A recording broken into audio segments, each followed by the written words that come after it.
Welcome to the Mormon to Medium podcast. Today, we have a really special guest. She has an amazing story, and I cannot wait to introduce her to you. This is Leah, and you tell us all about how to get a hold of you and where they can find you. I'm just on Instagram, that One Exmo. You can also look under Leah Marie. That's it. And yeah, I mean, I have a YouTube, but I don't really do too much. So Instagram is kind of where it's at. Awesome.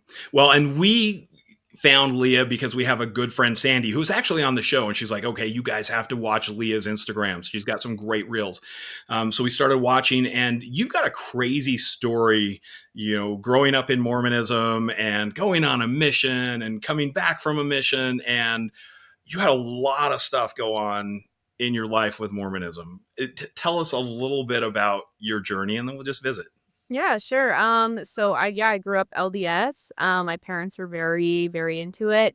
They're first generation, and so it was kind of a big deal for them. And then I'm the youngest of four, and so just trying to be the best one out of all of them because they had kind of messed up, and so having that pressure on me was it was kind of a lot. So I was kind of like their last hope, for something good. So I served a mission and I felt good about going. I wanted to go, but my young adult feelings got the best of me, and I kissed an elder many times while I was there. Oh no. So I got kicked off, and when I came Now, home, where did you go? They served in Boise, Idaho for a year. That's where I kissed the elder.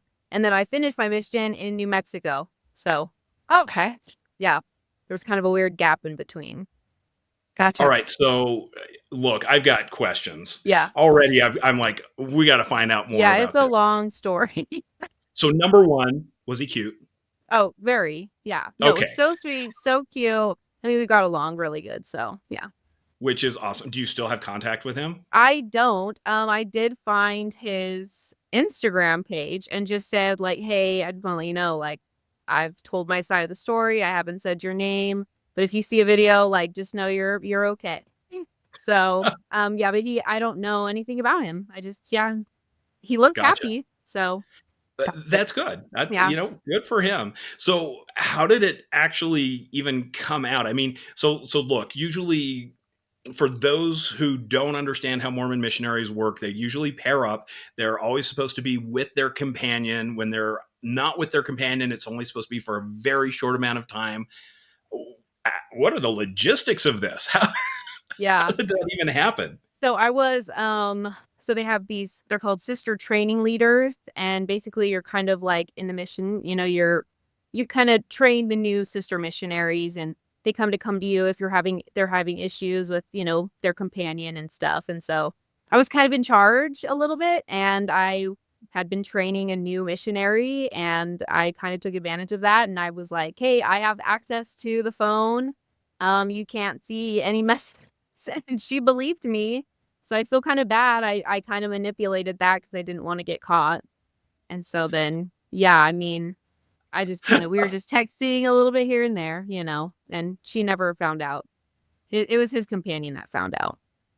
Oh, okay. Yeah. And he ratted us out. So nobody ever let him know that snitches get stitches. And he was the worst missionary of them all, like the most cocky. He played football for BYU and just thought he was like the cat's meow. And so when I found out that he had told, I was like, oh yeah, of course he did. Of course. Yeah. Wow. Summer sales, bro. Right. Yeah. Totally. Yeah. Yeah. Yes. I can see the flat hat and everything. I've just got this image of exactly who he is. Yep. Mm-hmm. So he ratted you out. What was the process after that? I imagine the mission president was like, okay, sister. Mm-hmm. How did that go? Like, what was that conversation like? It was scary. He wanted to meet at a church building. And so, yeah, we met him immediately, and his wife was there, the mission president's wife, and my companion had no idea what was going on. She was scared, and I couldn't tell her anything. And so he didn't want me to tell her. So, yeah, we met, and it was about 10 minutes. We sat there and I didn't say anything. I couldn't get anything out. Like, he was just sitting there trying to convince me that this was good for me to tell him every detail. I needed to let him know every single thing so that he can report it to the higher ups, like the Area 70. And it was just all I kept feeling was like my parents, disappointing my parents, because my brother had also got kicked off his mission for Oh, fooling around. And so my parents had been through this before. So it was just a lot of emotions. I didn't want to tell him, because it was just kissing, Wow. but I knew it was not okay. right. Dang. It's, oh, go ahead, Dan. I can't even imagine, and I can't imagine that they even treated you the same as they would treat him. It Oh, has it had to be a different thing because the guy never gets it as bad as the girl does. yeah. Yeah, when I got home and I did end up talking to him, we chatted about that. And yeah, I mean, he didn't tell his bishop, he didn't tell anybody, he didn't have to. Nobody pressured him to go back out. It was really odd. So, Wow. yeah, very, very different So, for him than it was for me. so did they send him home also? They did, yeah. Yeah, they sent him home too. And it Gotcha. was a week later. I had to stay in the mission field for a whole week. And I couldn't pray. I couldn't teach lessons. I had to stay in with, they had other sister companions like come and switch out so my companion could go out, and yeah, it was wild. It was For crazy. kissing. For kissing, That, yeah. Yeah, we did nothing more than just make out. that Yeah. seems like such an extreme reaction compared to what took place. Yeah. I think So, because it was a couple of weeks and it was more than one time, I think it was just like, wow, this really is a prop for them, like it was ongoing. And we would have kept it going on too, for sure. My gotcha. my mind is going to the hormones of kids that age. And did they not think of that? Like, maybe they have raging hormones, and you're asking these kids that are supposed to be, is so innocent and everything, to not do anything like that, to be around other kids without adult supervision, just to be around kids Yeah. that age. You've got so many hormones going on. I think that your story isn't. It's probably like a lot of people's. By the way, I like your. He's a cut. Please tell me it has, what's it called? A Moscow Mule. A Moscow Mule whip? Yeah, it is. Yep. My friend got them for me. We were at a bar and I was like, I love copper things. And she got them for me. So I love them. Yeah. Love it. Broad haze ginger ale. So, and I love it. Or ginger beer. Yeah. Oh, I well, love it. So I love those Horrible. drinks. They're so good.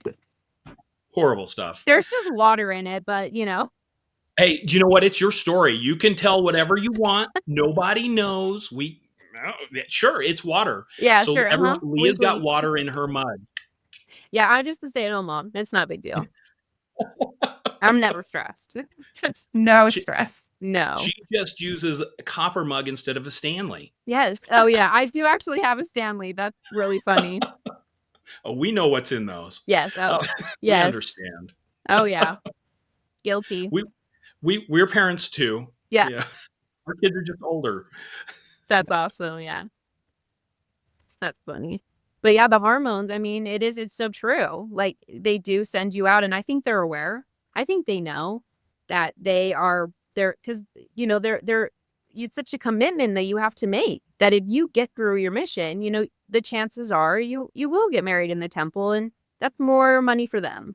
And I think Yeah. it's all about money. I really do. Oh, Oh yeah, 100%. like it really is. It's just about 100%. power. 100%. Yeah. Oh yeah. Yeah.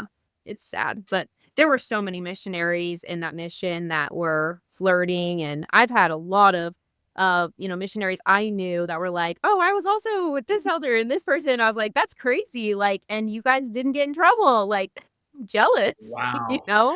So were you out after they changed the age limit and they lowered the age limit? I don't know how old you are. You've got this No, timeless look. I was just about to turn 19 the next month. So yeah, like the conference was October and I was going to be 19 in November. So I was there when they made the announcement and it was exciting. I felt super important. And I know a Right. lot of other girls felt very important too, which is why they all went out, everybody did it. Yes. Yeah, I always have Pretty thought good. that that's so weird that we, as a Mormon culture, would send people out to teach our religion who have zero life experience. Like nothing. You don't know anything Mm-mm. as a 19-year-old. You don't know dick about dick. You're like, yeah, I testify this is so true. What struggles have you ever had in your life to actually have to really rely on religion, right? I mean, yeah, I had um, no testimony of the law of chastity. I was such a good girl. I didn't do anything naughty ever until my mission. And I when I would be telling, middle-aged men, don't masturbate, like don't have sex with women, or if it was a couple that were living together but not married, like I felt like I had no place, but I still was told that this is what God wants. And so I was their messenger. right. Oh my gosh, they're trimming the hedge right outside the window here. Can you guys hear that? Okay, good, because it's so loud. Yeah, that's kind of a crazy thing, right? Is we've got these young kids out there going, yeah, you shouldn't smoke and you shouldn't drink coffee and you can't drink alcohol and you cannot live with your girlfriend anymore, or else I can't baptize you and you won't get eternal life. It seems like such a double standard, I guess. Hmm. Yeah, like And who's gonna maybe take advice from young people don't know anything, like it's just silly, like I saw missionaries at the store the other day and I'm like, they look so young and like they're not fully developed. Why are yeah, they telling people how to live their life, It's just, exactly. yeah. And they also look at you through such a judgmental lens. With their lack of experience, they have this judgmental lens that they're like, "Oh, well, you're a horrible person because you did this or you did this," rather than be like, "So what's your story?" Yeah. I just find it so interesting, and it's I took my name off the records of the church. We're coming up on 3 years ago. And I've never had missionaries come by, but a week after I got the notification from the attorneys that my name was off, they come by every single time there's a new set. They come by and knock on my door. Yeah. And Brad's like, "Oh That's shit, sweet. race to the door, race to the door." Now it's to eat them alive. And I'm not, I'm nice, but I'm just like, if you want to talk religion, you don't know what you're talking about. You don't want to go there with me, but I'll be nice. Yeah. But yeah, I feel bad for them. Do you know what I mean? Because their whole pitch is, so we wanted to talk to you about your neighbors. I'm like, okay, Yeah. that one's a Oh, yeah. Jew, that one's a Democrat.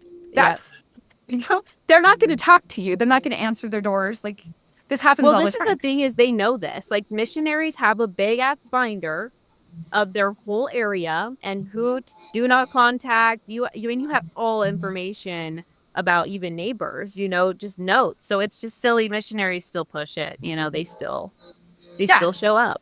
yeah. We decided it's because we're a mixed faith relationship because I'm still a Mormon. Because my name is still on the records, but Nan is off. So, I think that makes us fair game. No, That's Brad awesome. name is on the records because he won't it's his backup plan so he can be still to his ex-wife for eternity. He Oh, wants that to. makes a lot of So sense. that's what it is. Yeah. That's a good reason to do that. Yeah, for sure. Oh boy.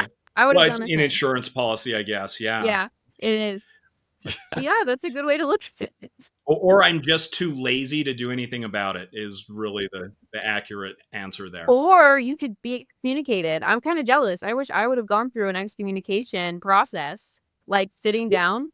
I Yeah, do, just to know what it was like, right? just to know what it was like to be in a room full of men, just like lasers, focused on you. It would have been interesting. Right. It's such a weaponized use of guilt. And that's all it is. Yeah. Yeah. Very interesting. So after your mission, so you said they set you down and said, "All right, sister, you're going to hang out here for a week, and then we're going to figure out what to do with you." Mm-hmm. You said you also served in New Mexico, so they Mm-hmm. sent you from Idaho to New Mexico because that was far enough away from the boy. So What? I did have to go home. I was home for 6 months and I couldn't hold a calling. I was kind of on like church disciplinary, kind of thing, but Wow. it was not official. They didn't want to like Ah, officially do anything. He just kind of kept me like, hush hush, and I just went to my family ward and then eventually I was able to go to my singles ward while I was home for that time just to get out and be social because I wasn't working. I literally right. was just hanging out waiting to go back to hear from the Area 70.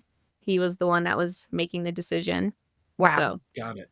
How did that affect you on a personal level? Like, like, was that had to be hard to go back to church and be like, oh yeah, I can't pray, or I'm sorry, I'm not going to take the sacrament, or Yeah. what was that like? It was awful. I mean, I came home because I, broke rules, and I was told by my parents and my church leaders to like lie and say I was home for a concussion.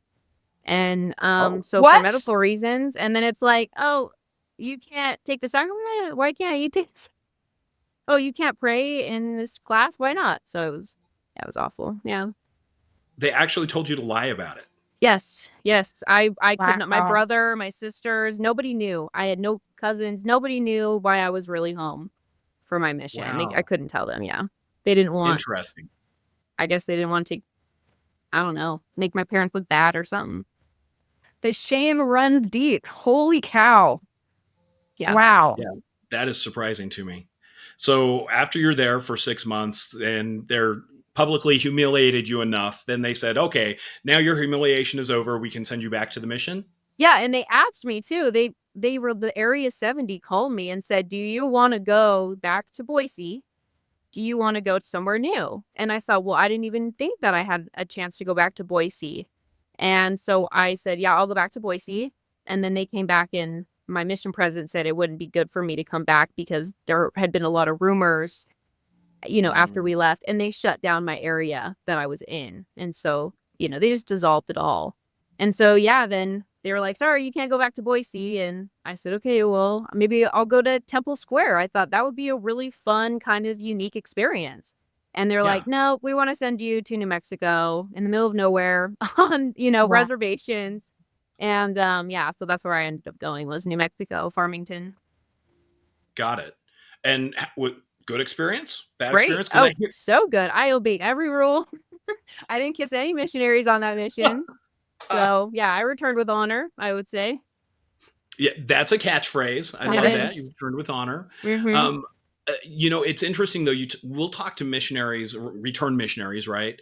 And you either get it was such an amazing experience, best 2 years of my life, or it was horrible. I can't believe the trauma I have as a result. I'm glad I learned a different language and culture, but the religious Oh, part yeah. was traumatic.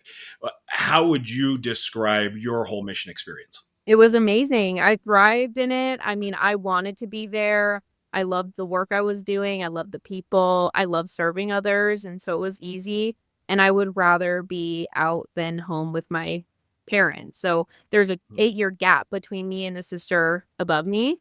And Okay. so from 12 to 18, I was the only one living at home. So, like, I was kind of an only child, and I looked to church activities to get out. So, going on a very long mission, was, of course, I wanted to go back out. I was like, yeah, I'll go back out. I don't want to be at home with my nagging narcissistic mother. Sure, why not? I'll go have fun and meet people and take pictures and eat free food.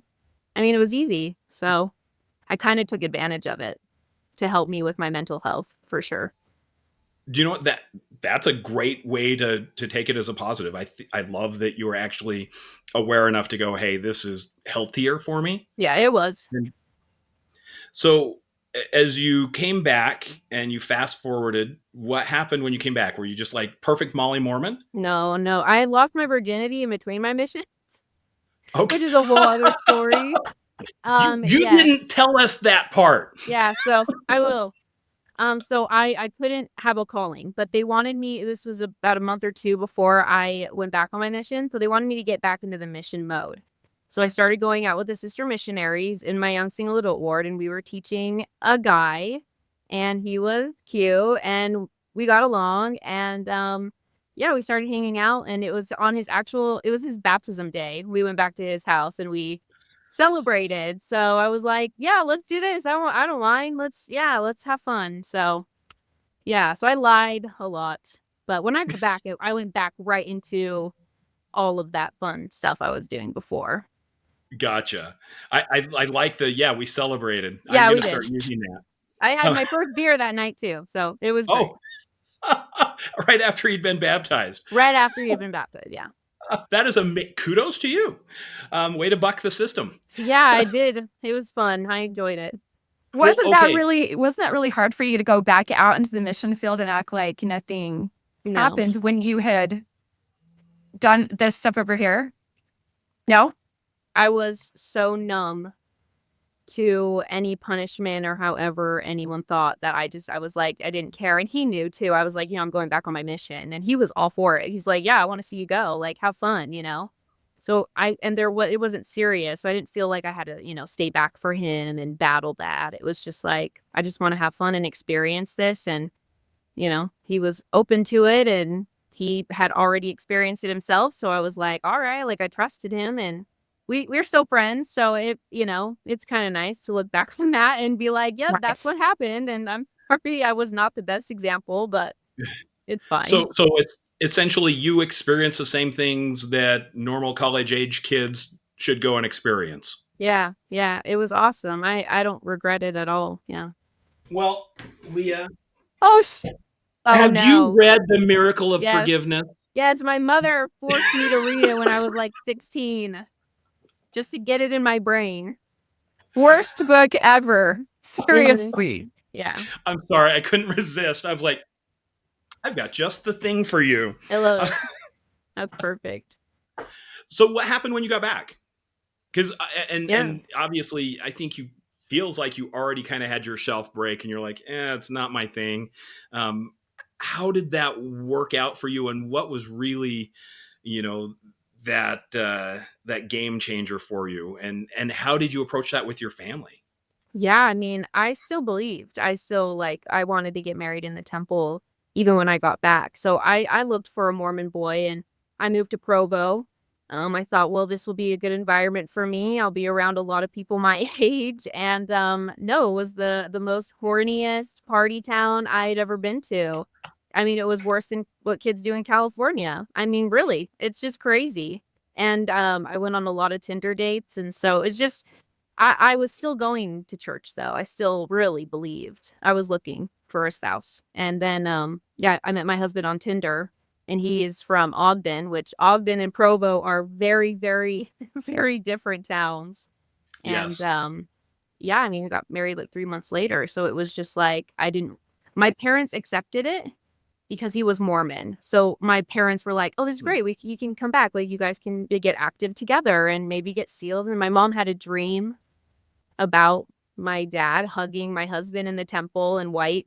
And my mom told me that this would happen one day. She manifested that, we would get sealed in the temple eventually. And so I tried.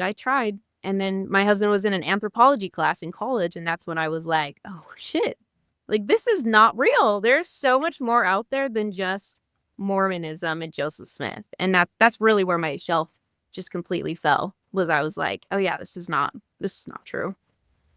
Wow. There's no way. It can't Right. be. So it was his anthropology classes and the looking at the historical facts of things that you were like, yeah, this is bullshit. Yeah, the CES letter Wow. and Oh. letter for my wife. Letter for my wife was another one that Interesting. broke my shelf. Yeah. Mind blown about the facts about Joseph Smith, It still baffles me that I was so fooled and I didn't see it. It seems like they're very good at obscuring the history that's not positive to them.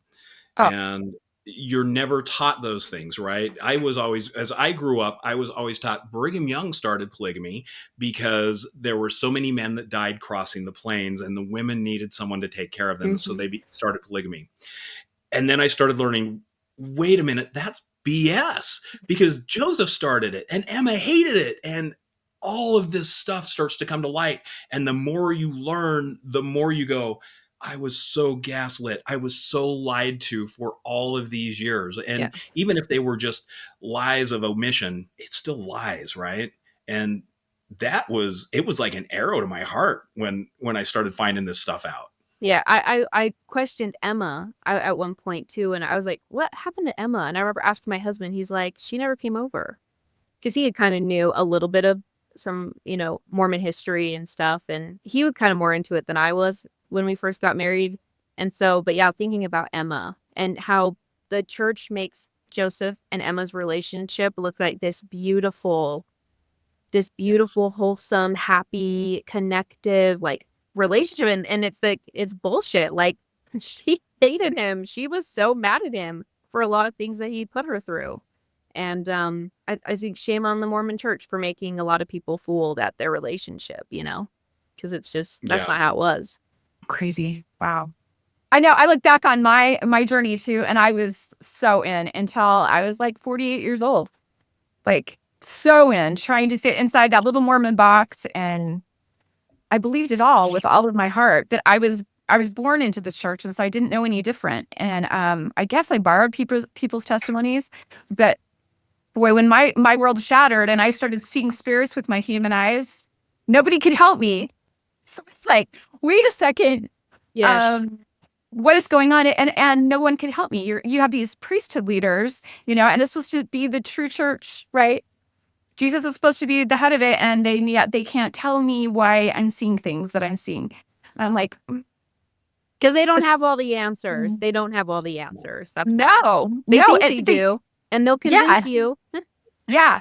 Well, Yes. and they cheat all of us out of our birthright as a soul, because we come to this earth with all of these heavenly gifts, but they cheat us out of it because we're supposed to follow the prophet only and not get in touch with our own gifts that we come to earth with. And so a lot of people don't even know or don't even believe, in being in touch with the other side, or, feeling our loved ones that have passed. And it blows my mind that it's not a thing, that it's not a natural thing that we talk about and embrace. Yeah, and you would instead- think after like baptisms for the dead and things that they do in the temple, like they should be, but yeah, they're not. They're not. Yeah. It's so crazy. Yeah. Well, and I think it's scary for them, right? Because they want to have all the answers, but they don't. And if they admit that they don't know, then somehow it weakens their position. To me, I like it much better when someone says, "Shit, I don't know. I'll see what I can find out, though. Yeah. Go and do some research. Let me know. If you don't know the answer, it's okay." I mean, would I have so don't much know more everything, respect. and I feel like sometimes when people ask me questions on my page, I feel like it's been so long since I've gone through an endowment session that it's hard for me to be like, okay, here's step by step, like, because it's been so long and my brain has really forgotten a lot of that stuff. But when you remember it, yeah, it's like, oh no, like that's not good, it's unhealthy. Yeah. Well, like when I was coming out of anesthesia, and I'll let you talk about that, Nan. No, you say it. You brought it. Well, okay, so before you go through your endowment session, there's the washing and anointing, right? And I remember being completely overwhelmed. So, my girlfriend in high school got pregnant. Obviously, I didn't go on a mission after that. They don't like young fathers to be missionaries. But we did end up getting married, and a year after we got married, we're going to go through the temple. All right, here we go. And nobody prepared me for this washing and anointing.